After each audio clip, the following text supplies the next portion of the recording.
ভাই ও বোনেরা, একবার চোখ বন্ধ করে ভাবুন, আপনার চারপাশে এক অদৃশ্য শত্রু ঘুরছে যে আপনাকে প্রতিদিন দেখছে, আপনার দুর্বলতা জানে আর আপনার আখিরাত নষ্ট করার জন্য ফাঁদ পাচ্ছে।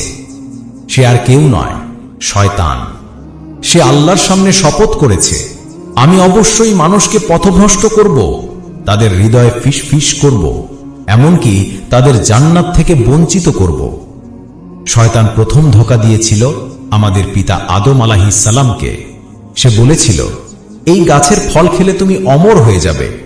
একটি ছোট্ট ফিসফিস, একটি সামান্য লোভ, আর সেই ভুলের কারণে আদম আলাইহিস সালাম দুনিয়ায় নামতে বাধ্য হলেন। আজও শয়তান আমাদের একই স্বপ্ন দেখায়, দুনিয়ার টাকা, সৌন্দর্য, পদমর্যাদা, যা দেখে মনে হয় চিরস্থায়ী, কিন্তু বাস্তবে সবই অস্থায়ী। শয়তানের সবচেয়ে বিপজ্জনক কৌশল হল নামাজ দেরি করানো। সে সরাসরি বলে না নামাজ পড়ো না, বরং ফিসফিস করে বলে, এখন ব্যস্ত, পরে পড়ো, আজ না হলে কাল থেকে নিয়মিত পড়বে। এভাবেই দিন যায়, মাস যায়, ধীরে ধীরে মানুষ নামাজ ভুলে যায়। মনে রাখবেন, রাসূল সাল্লাল্লাহু আলাইহি ওয়াসাল্লাম বলেছেন, কিয়ামতের দিনে প্রথম হিসাব হবে নামাজ থেকে। আরেকটা কৌশল হলো ছোট পাপকে হালকা দেখানো।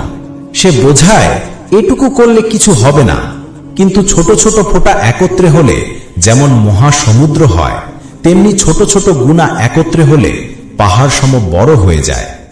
তাহলে আমরা কিভাবে বাঁচব? 1. বেশি বেশি আল্লাহকে স্মরণ করতে হবে। 2. নামাজে অটল থাকতে হবে। 3. কোরআন পড়তে হবে এবং তার নির্দেশ মানতে হবে। 4. আর প্রতিদিন বলতে হবে, আউযু বিল্লাহি মিনাশ শাইতানির রাজীম। যেখানে আল্লাহর নাম থাকবে সেখানে শয়তান টিকতে পারবে না।